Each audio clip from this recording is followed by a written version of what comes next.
or more. No, but Dr. Shahid Jamil, when you came on the show the last time, I remember you saying that the South African variant in particular neutralized any antibodies the AstraZeneca vaccine may have created, that the AstraZeneca vaccine, that's also the serum vaccine in India, was virtually like water against it. And therefore, I ask you this question again, on the basis of all that you're picking up, have there been changes in the nature of the genome of the virus which make it jump or skip the antibodies that may have been created as a result of the vaccine process? So let us dissect this into two parts, Rahul. Let me first address the South African variant. The South African variant has made two vaccines do rather poorly in clinical trials. One is the Johnson & Johnson vaccine, which is very similar to the AstraZeneca vaccine. And the other is a Novavax vaccine, which is a protein vaccine, which has not yet been licensed. Both of those vaccines showed very low efficacy when tested in South Africa compared to when they were tested in UK or US.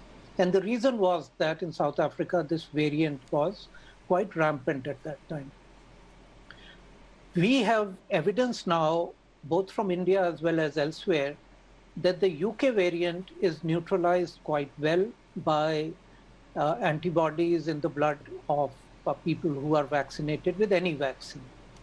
Rakesh Mishra's group has just produced some very early data to show that even this double mutant, which you call the 617, is neutralized quite effectively by the serum from people who got the Covishield vaccine. So South African variant is a variant of concern, but the other variants that we are seeing, thankfully so far, are not showing that potential. So yes, there are details to it. Can you build on that, Dr. Mishra? And can you give us details of what your early research is showing about how the serum vaccine is efficacious against the 617 variant, and also what about the Bharat Biotech vaccine, the Covaxin? Right. Yeah. So recently, ICMR has released data that they actually, in fact, interpreted the phase 3 trial, which is technically going on for the Covaxin, which is Bharat Biotech vaccine, and they show that it is effective against the double variant. What we have done is we have cultured double variant in the lab, and then we can set up in vitro neutralization assay, in which what we do is when we are infecting the cells with the virus that we isolated from patient and cultured in the reasonable amount so that we can use them for infection. If you add a serum from the person who has been infected earlier and recovered and therefore has the potential antibody, or the serum from the person who has been vaccinated with the Covishield, both the doses and after a couple of weeks, both these serums are able to stop the virus from infecting the cells at a reasonable dilution. While you add the serum of uninfected person, where the person has not been infected before and has not been vaccinated, that serum does not prevent the virus, and that's why virus is infectious. So all things in place. So this means that the Covishield will be protecting against the double variant in a reasonable way. And so in other words, double variant doesn't matter for the Covishield. I suspect, rather I expect Covaxin to behave in the same way. We'll coming week or two, we will know for that also. We have set up those experiments. But the ICMR data does indicate that Covaxin will be effective against the double variant, though that observation will come different too.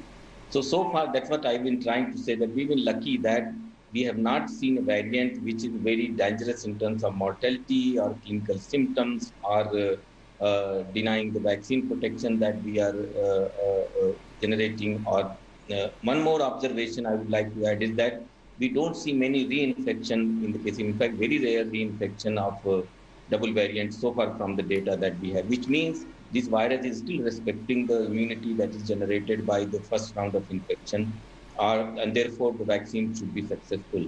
But I want to repeat the same thing, that we have been lucky so far, but now the number that we have of infection, we are giving a huge field to play for this virus. and it can come now with the variants on this patient platform of double mutant or UK variant and create trouble for us. And one thing is certain at the same time, before I finish, that so far and more or less we can guarantee that no variant will come which will be able to penetrate the mask. So that's the best tool that we have got. And you can see all the experts are emphasizing only one thing. Just doesn't matter which variant. Let the variant be dealt by scientists and clinicians and figure out vaccine and those kind of things and understand biology. Let's do what we can do. Let's ignore everybody else, everything else, and wear the mask, do hand hygiene and social